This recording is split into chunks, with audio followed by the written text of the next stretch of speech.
அதெல்லாம் பண்ணி செய்ய மாட்டீங்க, பண்ணி நிரந்தரமே.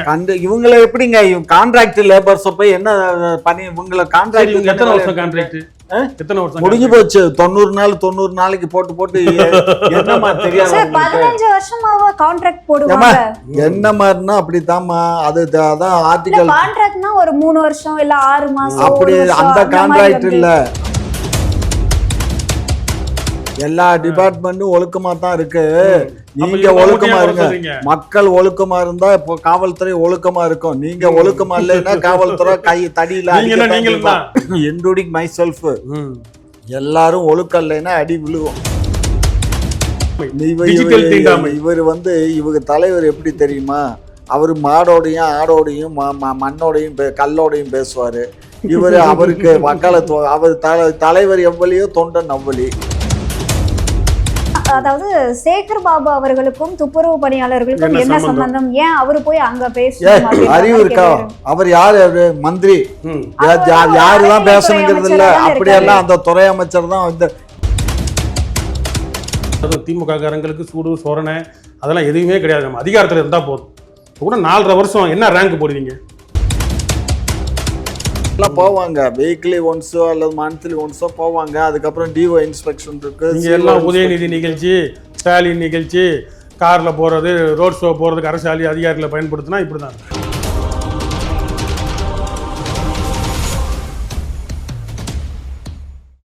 குக்கு செய்தி நேயர்களுக்கு வணக்கம். இன்றைய நிகழ்ச்சியின் சிறப்பு விருந்தினர்கள் திமுகவின் மூத்த முன்னோடி முனைவர் காமாட்சி நாயுடு அவர்கள் மற்றும் நாம் தமிழர் கட்சியின் மாநில கொள்கை பரப்பு செயலாளர் வெற்றி தமிழன் அவர்கள். இருவருக்கும் வணக்கம்.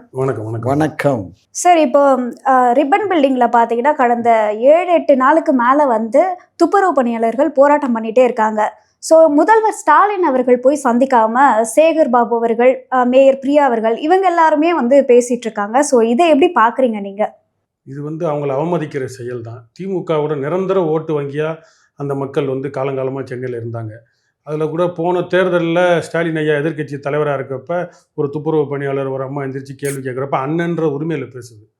அது உரிமையில் பேசுது. எடப்பாடி இருக்கிறப்ப எங்களை எல்லாத்தையும் இப்படி பண்ணிவிட்டாரு, நீங்கள் நல்லது செய்வீங்கன்னு சொல்லுது.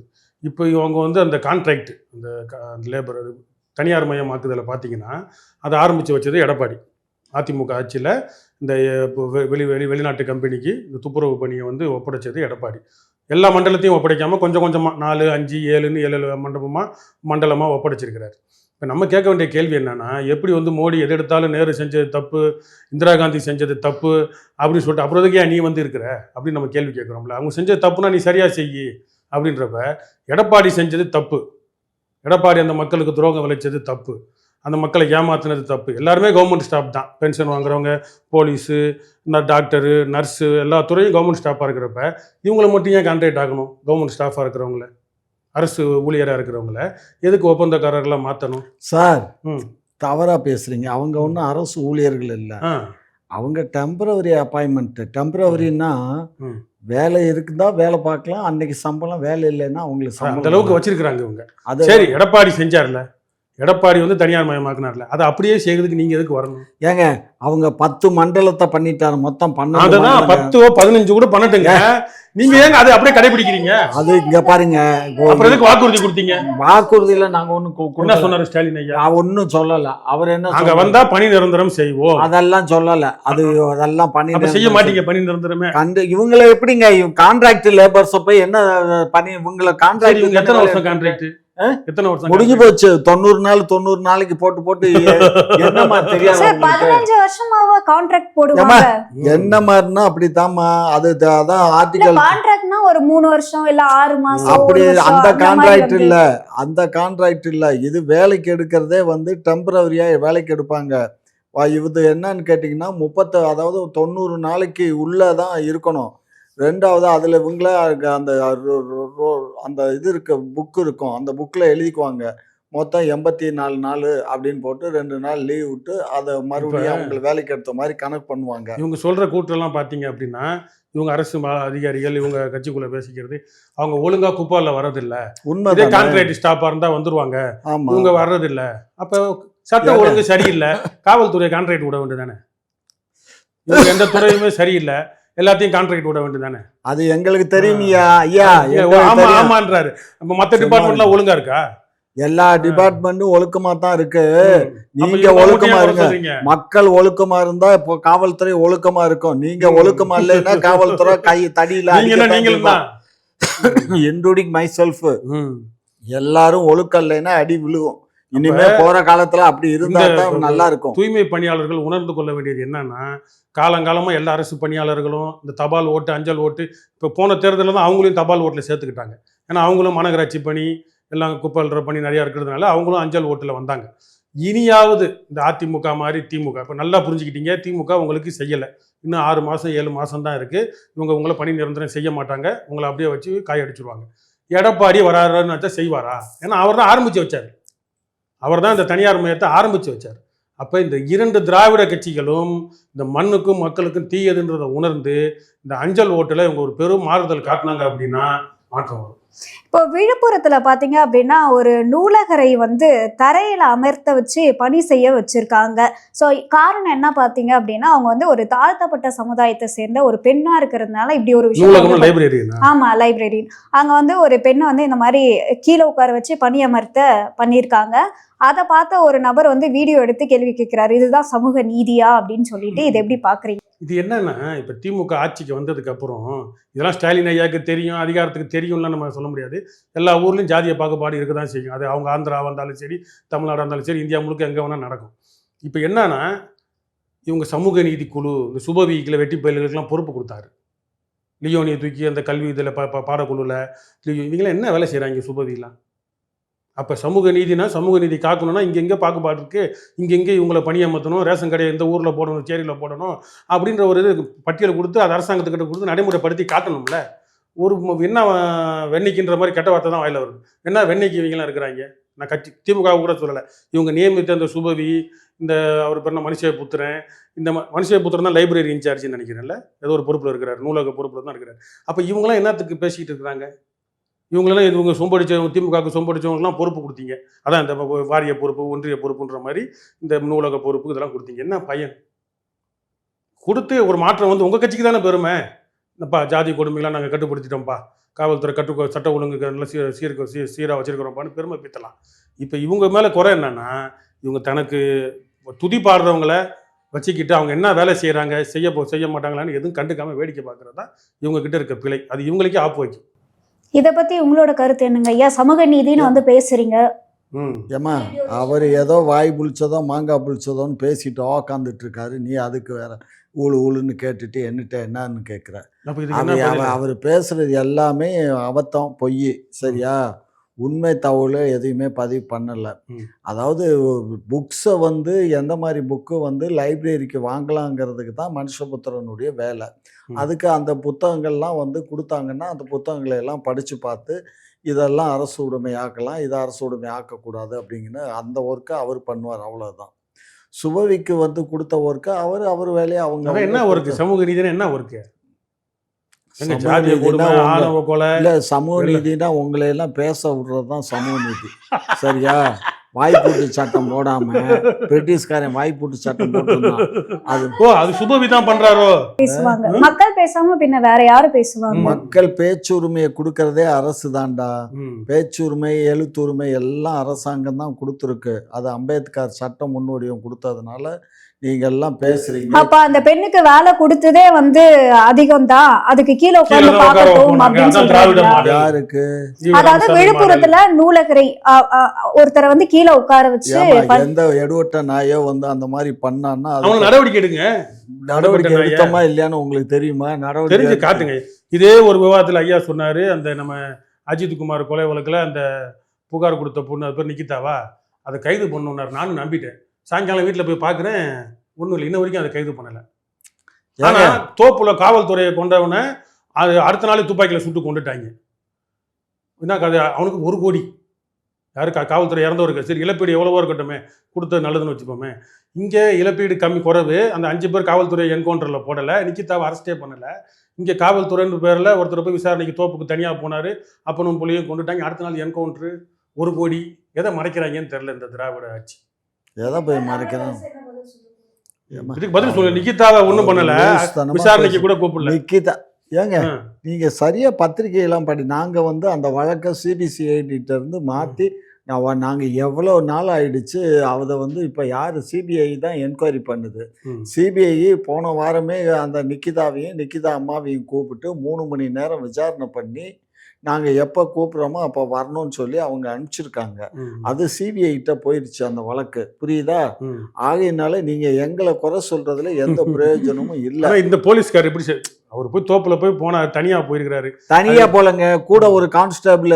அங்க வந்து இந்த மாதிரி சண்டை நடக்குது வாங்கன்னு உடனே வண்டியில இவர் ஒரு அங்க இருந்த கான்ஸ்டபிள் ஒருத்தர் 2 பேர் போறாங்க.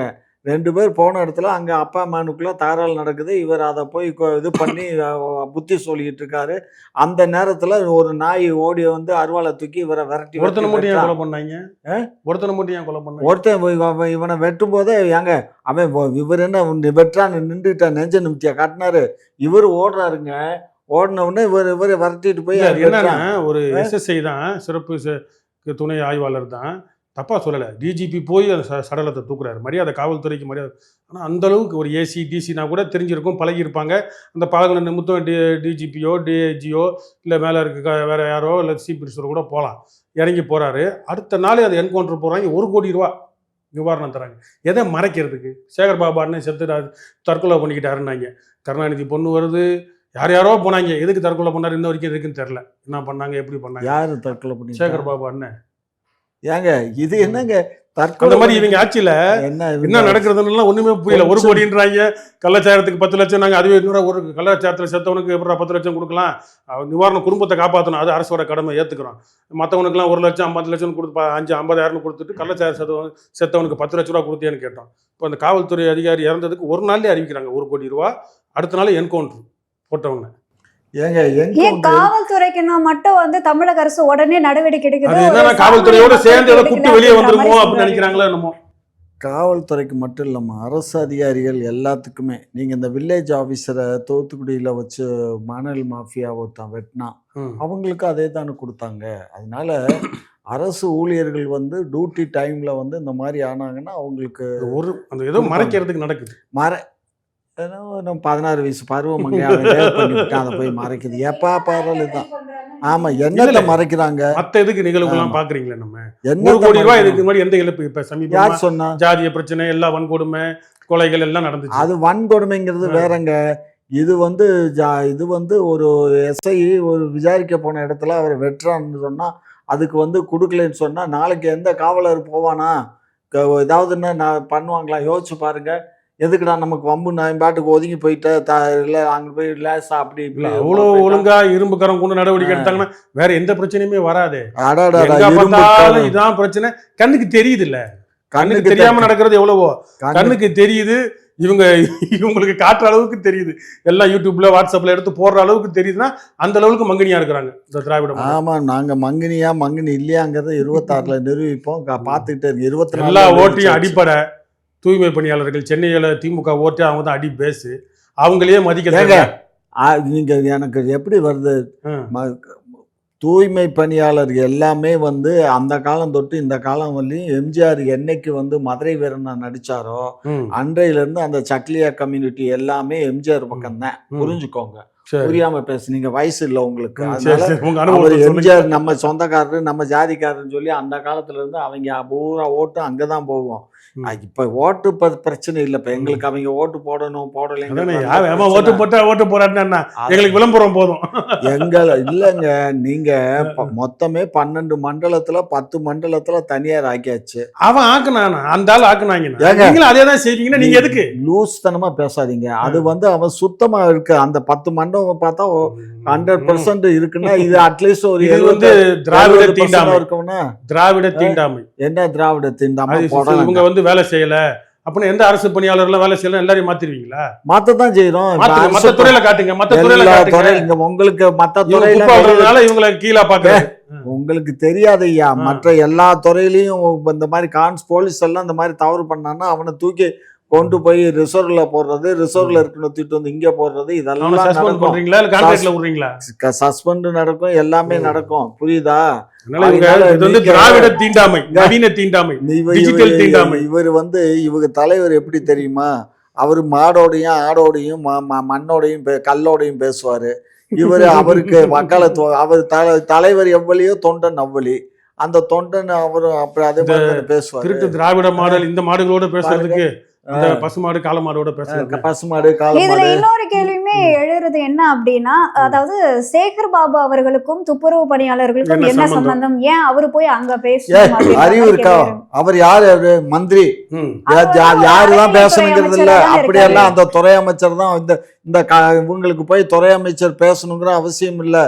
எல்லா அமைச்சர்களும் பேசலாம். எல்லா அமைச்சர்களும் இன்னும் சொல்ல போனா எம்எல்ஏ கூட அந்த தொகுதியினுடைய எம்எல்ஏ பேசலாம், அல்ல நாடாளுமன்ற உறுப்பினர் பேசலாம், எல்லாருமே பேசலாம். அமைச்சர் சட்டமன்றத்திலே கேள்வி கேட்கும் போது கன்சர்ன் அமைச்சர் தான் பதில் சொல்லுவாருன்னு எதிர்பார்க்காதீங்க. பாருங்க, எந்த அமைச்சரா இருந்தாலும் பேசுவாங்க.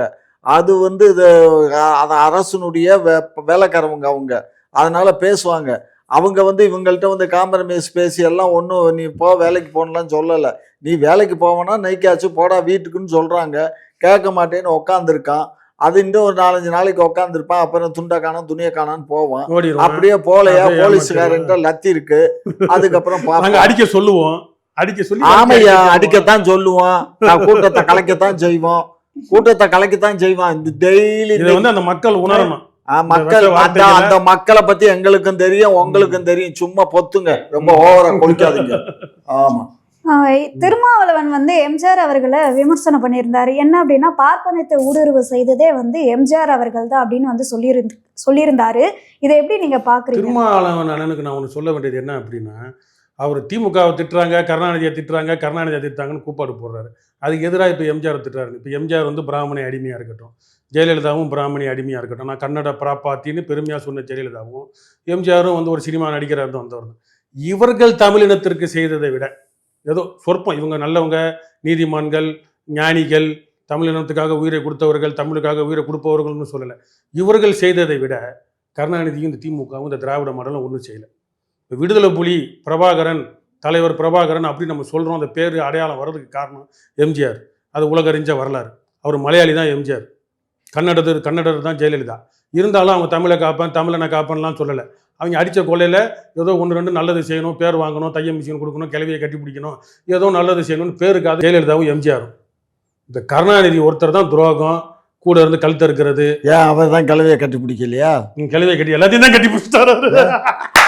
உங்களால எல்லாரையும் கட்டி பிடிச்சிட்டாரு. நீங்க பேசுறதுதானே பேசுறீங்க.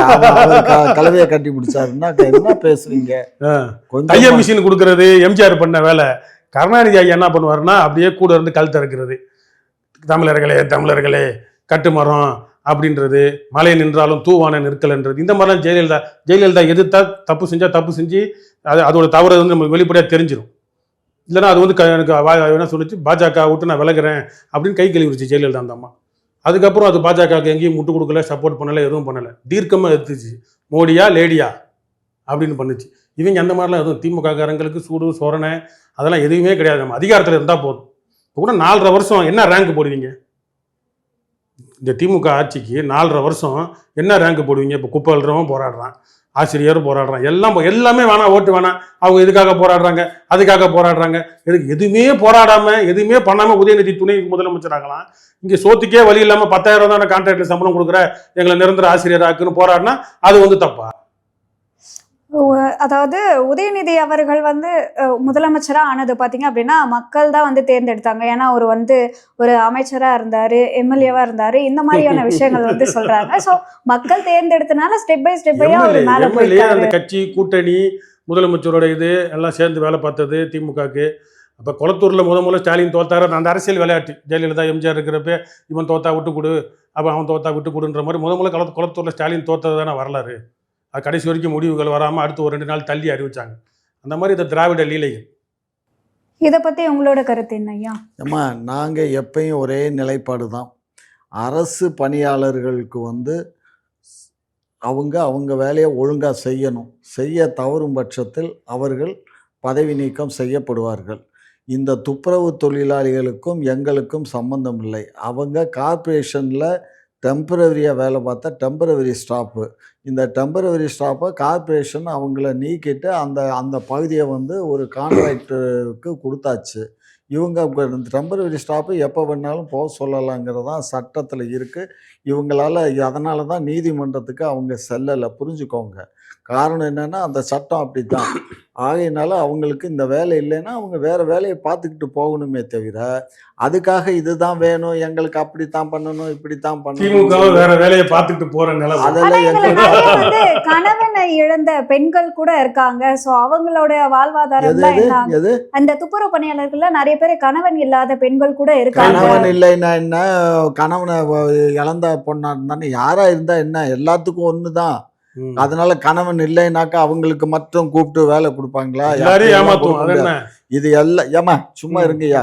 அது வந்து துப்புரவு தொழிலாளிகள்னு சொன்னா எல்லாத்துக்கும் ஒரே ரோஸ்டர் தான், அந்த அந்த ரோஸ்டர்ல தான் வரும். அதனால அது டெம்பரவரியா கார்ப்பரேஷன் வச்சிருக்கு, டெம்பரவரியா அனுப்பிச்சிருக்கு, புரியுதா?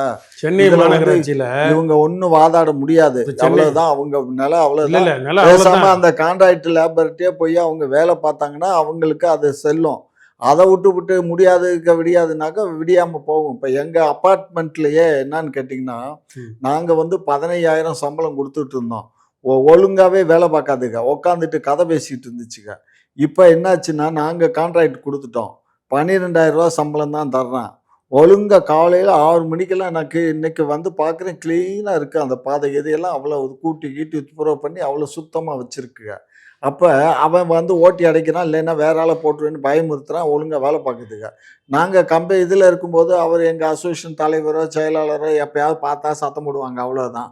அதுக்கு பார்த்தா தான் உண்டு, இல்லைன்னா இல்லை. இப்போ ஒழுங்காக நடக்குதா வேலை? ஆகையினால எதுவா இருந்தாலுமே வந்து இந்த மாதிரி கான்ட்ராக்டை அரசு திமுக தூக்கி வெளியே அரசு போடணும். வேலைன்னு சொன்னாலே அசால்ட்டு, லேசினஸ். ம். அதே தனியார்னா இப்போ ஒன்றும் வேணாண்டா, ஸ்கூலை எடுத்துக்கோங்க. நீங்கள் ஸ்கூல் நீங்கள் எல்லாம் படித்தது அரசு பள்ளியில் படிச்சிருப்பீங்க. தனியார் பள்ளியில் ஏதாவது எல்கேஜி யூகேஜி ஏதாவது போனியா? போகல. படிக்காத பிள்ளை அங்கெல்லாம் வந்து எப்படின்னு கேட்டீங்கன்னா, எல்கேஜி யூகேஜி இது வரலையும் 5ஆம் கிளாஸ் வரலையும் தனியார் பள்ளிகள் நிறைய இருக்கும், இங்கே சென்னையில் இருக்குது. அதுக்கெல்லாம் வந்து கிராஜுவேட்ஸ் முடித்தவங்கள தான் அந்த வேலைக்கு போடுவாங்க, அந்த சின்ன குழந்தைகளுக்கு. அதுக்கப்புறம் 5ஆம் கிளாஸுக்குன்னு வந்தவுடனே டீச்சர் ட்ரைனிங் முடித்தவங்களோ அல்லது அதுலேயே பிஎட் இப்போ முடித்தவங்க வேலைக்கு இல்லாமல் இருக்க பட்டாதாரிகளை நிறைய பேர்த்த நம்ம கான்ட்ராக்ட் லேபராக எடுத்து அவங்களையும் வேலைக்கு வச்சுக்கிறோம். தொகுப்பூதியத்தில் நம்ம சம்பளம் கொடுக்குறோம், சரியா? அதனால அவங்க வந்து நம்ம இதில் இருக்குவன் ஒழுங்காக அந்த தொகுப்பூதியத்தில் வேலை பார்க்குறேன், ஒழுங்காக வேலை பார்ப்பான். அதே இது வந்து 2 லட்சம் 1.5 லட்சம் சம்பளம் வாங்கிட்டு அரசு பணியாளராக வேலை பார்க்குறான் பாரு, டீச்சர்ஸு, அவன் அதை கூட பார்க்க மாட்டான்.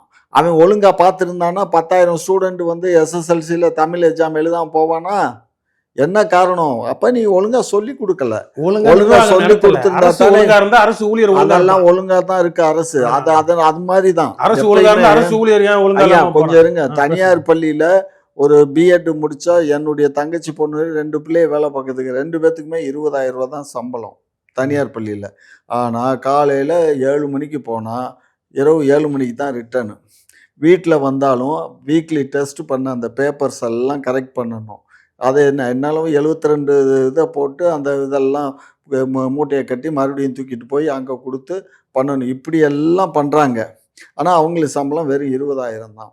இதே இது வந்து நம்ம அரசு பள்ளியில் வேணால் எவ்வளோ சம்பளம் தெரியுமா? அவங்கெல்லாம் ட்ரெயின்டு பிஎட் டீச்சர்ஸுக்கு மினிமம் 1.25 லட்சம் வரும்.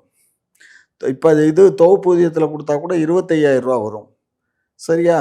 ஆனால் 20,000 ரூபாய்க்கு 20,000 ரூபா இன்னைக்கு கொடுத்துர்ல, அது வேலைக்கு சேர்ந்தது 12,000 ரூபா. ப்ரொமோஷன் கொஞ்சமாக இன்க்ரிமெண்ட் ஆகி இன்னைக்கு 20,000 ரூபா வந்திருக்கு. மாங்குன்னு வேலை பார்க்குதுங்க.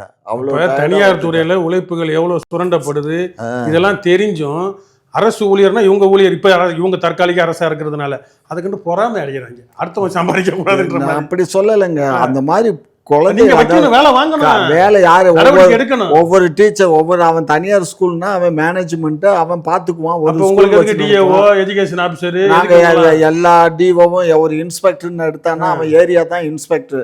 அவனுக்கு ஒரு குறைஞ்சது ஒரு 100 ஸ்கூல் இருக்கும். 100 ஸ்கூலையும் டெய்லி போய் இன்ஸ்பெக்ட் பண்ணி பார்க்கணும். 100 ஸ்கூல் ஒரே நாளையா பார்க்க சொல்றாங்க. அதெல்லாம் போவாங்க, வீக்லி ஒன்ஸோ அல்லது மந்த்லி ஒன்ஸோ போவாங்க. அதுக்கப்புறம் டிஓ இன்ஸ்பெக்ஷன் இருக்கு. எல்லாம் உதயநிதி நிகழ்ச்சி, ஸ்டாலின் நிகழ்ச்சி, கார்ல போறது, ரோட் ஷோ போறதுக்கு அரசு அதிகாரிகளை பயன்படுத்தினா இப்படிதான் இருக்கும். நாங்க ஒரு நாயையும் கூப்பிடல, நீங்க ஒன்றும் வக்காலத்து வாங்க வேண்டாம். நாங்க எதுக்கு இது ஐயா பேச்சு மூலமா இந்த அரசு ஊழியர்கள் காலங்காலம் அந்த ஆசிரியர்கள்லாம் பார்த்தீங்க அப்படின்னா திமுகவுக்கு ஓட்டு போடுவோம், திமுக வந்து கருணாநிதி நம்மளுக்கு வேலை கொடுத்தாருன்னு நினைச்சிட்டு இருக்கிறாங்க.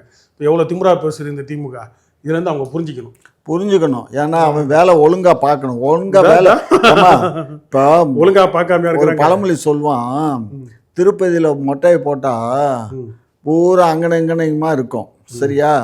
அதே இது இங்கே அவன் கிட்ட 100 ரூபா, அதுக்கு வந்து டிக்கெட் என்னமோ 1.5 ரூபா தான், அவனுக்கு ஒரு லஞ்சம் 100 ரூபா கொடுக்கணும்.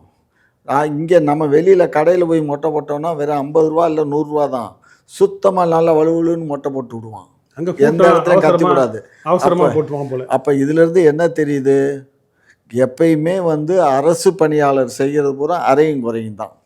தனியார் செய்கிறது நேர்மையாக செய்வான், சரியாக செய்வான், சுத்தமாக செய்வான். ஆகையினால இனிமே என்ன கேட்டால் ஸ்கூல் வாத்தியார்களை கூட கான்ட்ராக்ட் லேபரில் தான் எல்லாம் இனிமேல் ரிட்டையர்மெண்ட் ஆனானா எவனையும் பெர்மனன்ட் போஸ்ட் போடக்கூடாது, எல்லாம் கான்ட்ராக்ட் ஒப்பந்த பணியாளர்கள் தான். எல்லாத்தையும் தனியார் மயமாக்கிட்டா தமிழக அரசு எதுக்கு? தமிழக அரசு இருக்கு, அரசு இவங்களையெல்லாம் மேய்க்கிறதுக்கு அரசு வேணும் இல்ல?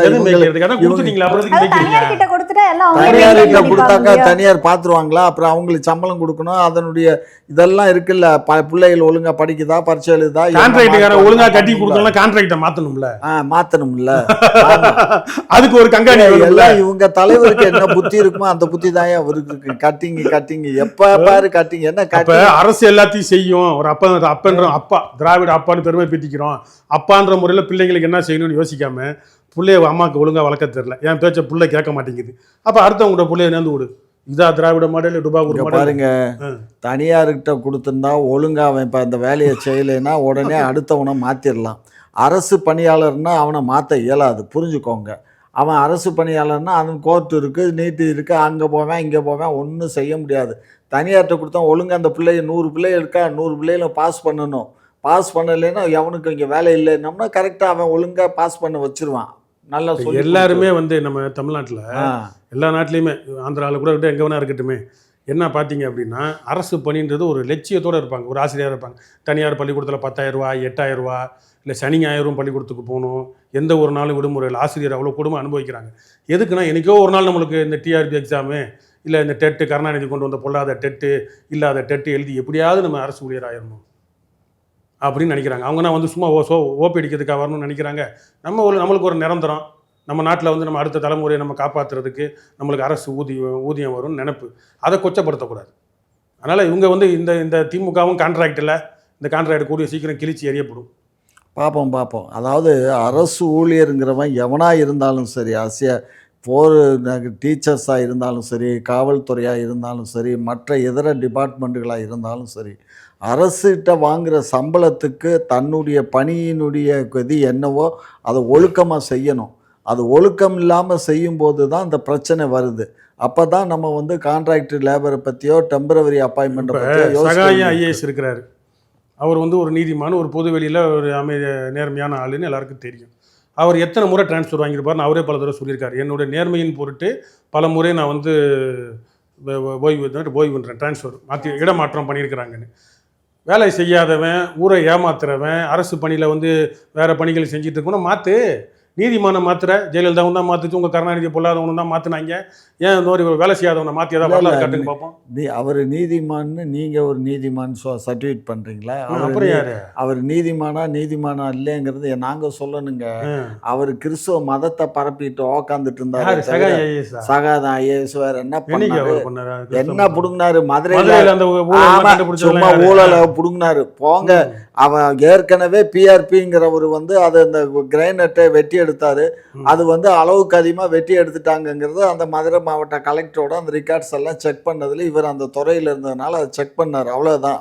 வேற ஒன்றும் பெருசாக ஒன்றும் ஒரு பண்ணலை. இப்போ அது கிட்டத்தட்ட 9,000 சொச்சம் பக்கத்துக்கு இதெல்லாம் ரெடி பண்ணி இப்போ அந்த வழக்கு நடந்துக்கிட்டு இருக்கு, சரிங்களா? பெருசாக ஒன்றும் இவர் பண்ணிடல. இவர் எவ்வளோ ஆதாயம் வச்சிருக்காரு, எவ்வளோ அவர் பேரில் அவர் பினாமி பேர்களை எல்லாம் வச்சிருக்காரு, சொத்து வச்சிருக்காரு. கருணாநிதியை விட இல்ல உதயநிதியை விட அவருடைய உழைப்பு வேற, இவருடைய உழைப்பு வேற. அரசு ஊழியர் நேர்மையாளர். ஆமா, நேர்மைன்னா நீங்க சும்மா திருட்டு நீங்க- கம்பெனியை வச்சுக்கிட்டு ஆமா நீங்க வந்து நம்ம அவரை போய் குறைச்சு இல்ல அவர் இது பினாமி வச்சிருக்கிறாராமே. இவரு பினாமியோட இருப்பிடமே இவங்க தான். சீமானுக்கு சொந்தக்காரர் போல இருக்கு. அது அவர் சகாயம் ஐஏஎஸ், அவர் கிறிஸ்டின், சீமானும் கிறிஸ்டின். ஸோ அது இவங்க தலைவருடைய உறவினர் இது இல்லையா? திமுகவுக்கு ஓட்டு போடுறாங்க இல்ல கிறிஸ்டின், எங்க அப்பா போன்ற ஆட்கள்லாம் அந்த கிறிஸ்டியன்களுக்குலாம் இந்த மாதிரி உரைக்கிற மாதிரி சொல்லணும். இந்த மாதிரி கிறிஸ்டியனை கேவலப்படுத்துறதுக்கு திமுக காரங்க இருக்கிறாங்கன்னு என்ன சொல்லணும். கேவலப்படுது உங்களை மாதிரி ஆளுனாலதான் அந்த நாடு கெட்டு குட்டியச்சோர பூரா அல்லோலோயா கேஸ். அந்த அல்லேலுயா போடுற ஓட்டில் தான் நீங்க வாழ்றீங்க. நாங்க அல்லோலோயா போடுற ஓட்டு இருக்கலாம். அதுக்காக சேகர் பாபு என்ன சொன்னாரு பெரம்பூர் டான்போஸ்கோல கை தூக்கி ஒரு இந்த கிறிஸ்துமஸ்க்கு சேகர் பாபு என்ன சொல்றாருன்னு பாப்போமே. அல்லேலுயான்னு கத்துவாரு. அப்ப இந்த ஐயா அதனால என்ன, நாங்க எங்களுக்கு தேவை ஓட்டு. அதுக்காக நாங்க எதையும் வேஷம் போடுவோம். ஓட்டுக்காக அதுக்காக நாங்க வேஷம் போடுவோம், அதுக்காக கூவுவோம். இப்ப முஸ்லீமுக்கும் எங்களுக்கு என்ன சம்பந்தம்? எதுக்கு தொப்பிய மாட்டிக்கிட்டு அங்க போய் கஞ்சி நோன்பு திறக்க குடிக்கிறோம்? போறோம்? எதுக்கு போறோம்? அவங்கள கௌரவப்படுத்துறதுக்கு. இப்ப அங்க ஓட்டு வாங்குறதுக்கு அங்க அல்லலோயா சொல்றது காரணம் அந்த மக்களை வந்து கௌரவப்படுத்துறதுக்கு. ஒரு சஃபாரி, அதே கேக்கு, மாதிரி ஏதோ பிரியாணி வாங்கி கொடுத்து ஓட்டு வாங்கலாம்னு பார்த்துட்டு இருக்கிறாங்க. அதான் பண்றாங்க அவங்க. எதை வேணாலும் நாங்க பண்ணுவோம், நாங்க வெற்றி பெறுவோம், ஆட்சி அமைப்போம். அதுல என்ன உங்களுக்கு என்ன கஷ்டம்? சும்மா இந்த வேலையெல்லாம் எல்லாரும் தாங்க வச்சு அல்லல் போடுறோம். நீங்க வீதியில போற வரவன் எல்லாரும் தான் அல்லல் போடுறான். நீங்க உங்க உங்க உங்க தலைவர் இருக்காரு பாருங்க, உங்க தலைவர்கிட்ட நீங்க எல்லாம் சொல்லுங்க, ஐயா சாமி கொஞ்சம் மக்களோட பாருங்க, மக்களுடைய உணர்வை பாருங்க. ஊங்கிறதுக்கெல்லாம் 2 தடவை போயிட்டு வந்துட்டாரு. அதுக்கப்புறம் உங்களை மாதிரி சின்ன அந்த தம்பி நொம்பிகளையெல்லாம் வர அனுப்பிச்சிட்டு இருக்காரு. இன்னைக்கு இந்த அம்மா போயிருக்கா தெரியுமா உனக்கு? யாரு? நம்ம விஜய் கேப்டனுடைய வீட்டுக்காரமா இருக்குல்ல, பிரேமலதா. அது போயிருக்கு. அது போய் அது அரசாங்கம் இதை கவனிக்கணும் வைக்கணும்னு அதை நம்ம டைலாக்கு. இன்னும் அதை தவிர இன்னும் இவர் வேற சலீம் போயிருக்காரு டிவிக்கு, அவர் வேற போயிருக்காரு. இதே வேலை எல்லாம் இருக்காங்க. அங்க போனாக்கா பேப்பர்ல பேர் வரும், டிவியில செய்தி வரும். இப்ப எல்லாம் அது ஒரு ட்ரெண்ட் ஆயிடுச்சுடா. இப்ப அந்த இடத்துல போய் பார்த்தாங்கன்னு வச்சுக்க, டிவிக்காரன் பூரா அங்க டிவி வச்சுட்டு உட்காந்துருக்கானா, இன்னென்ன ஆளு இன்னென்ன கட்சியில இருந்து வந்தாங்க அப்படின்னு சொல்லி அதை ஒரு 10 பேர் இந்த கேத வீட்டுல போனா மைக்க மாட்டுவாங்க. கேத வீட்டுக்கு போனா யாராவது தலைவர்களே இல்லோ அல்லது சினிமா நடிகை செத்து போயிட்டா வரிசையா வச்சிருப்பாங்க ஒரு இடத்துல. இவங்க அங்க போய் பார்த்துட்டு ஒரு மாலையை வச்சுட்டு வந்து இங்க பேசுவாங்க. அது மாதிரி போய் இவங்கள்ட்ட வந்து நலம் விசாரிக்கிற மாதிரி விசாரிச்சுட்டு உடனே வந்து இந்த மைக்ல பேசுனா இது எல்லாத்துக்கும் பரவிடும். இப்ப இதுக்கு ஆசைப்பட்டு எல்லாரும் அங்க போறேன். எல்லாம் ஆசைப்பட்டு போறான்ல. ஸ்டாலின் எதிர்கட்சியா இருந்தா போயிருப்பாருல இருந்தாலும். நாங்க என்னத்துக்கு போறோம்? போனவங்க தாங்க. நீங்க நாங்க எல்லாம் போகல, போனவங்க தான். எடப்பாடி ஏன் போல? எடப்பாடி உள்ள ஓட்டு கேட்கறாருல. 2 திருட்டு கலவாணி போயிருங்க. எடப்பாடி தான் அந்த கான்ட்ராக்ட் ஆரம்பிச்சு வச்சான்னு வெளிப்படையா சொல்றாங்க. அந்த மக்களுக்கு உணர்வு வரணும். அது நான் ஏடிஎம்கேல இருக்கிறேன், அண்ணா சங்கம் இல்லை திமுக இருக்கிற 2 பேருக்கும் உணர்வு வந்து இதோட அவங்க அந்த திராவிட கட்சியை ஒழிச்சிடணும்னு முடிவு எடுக்கணும். எடப்பாடி ஏன் போல? எல்லாரும் போறாங்க. பிரேமலதா போறாங்க. நீங்க கொள்ளையடிக்க வரலான்னு பாக்குறீங்களா? நீங்க கொள்ளையடிப்பீங்க. இது வரைக்கும் நீங்க அடிச்சது போதாதுன்னு நாங்க வர வந்து அடிக்கணுமாக்கும். ஜெயலலிதாவே என்ன சொல்லுவோம்? நீங்க வந்தீங்கன்னா மொத்தமா சுருட்டிட்டு போயிட்டாங்க, கஜானா பூஜ்யம்னு சொல்லும். இவங்க வந்தா என்ன சொல்லுவாங்க? அந்த அம்மா மொத்தமா சுருட்டிட்டு போயிருச்சு, கஜானா பூஜ்யம்னு சொல்லணும். நல்லா திருடி பினாமியை வச்சுக்கிட்டு சகாய ஐஏஎஸ் பார்த்து பொறாமப்படுறாங்க. நீதிமன்றம் பார்த்து இல்ல, அவருக்கு சொந்தக்காரர் இல்ல, அவருக்கு அப்படித்தான் வரும். 2வது இவர் பேசுறாரு, இவங்க தலைவர் இவரெல்லாம் என்ன பண்ணுவாங்க? கண்ணு பார்த்துட்டு இருக்கல, கண்ணு மொழியை தோண்டிட்டு போயிடுவானுங்க கொள்ளக்கார கூட்டம். இந்த கொள்ளக்கார கூட்டம் நம்மளை பார்த்து சொல்லுதுங்க,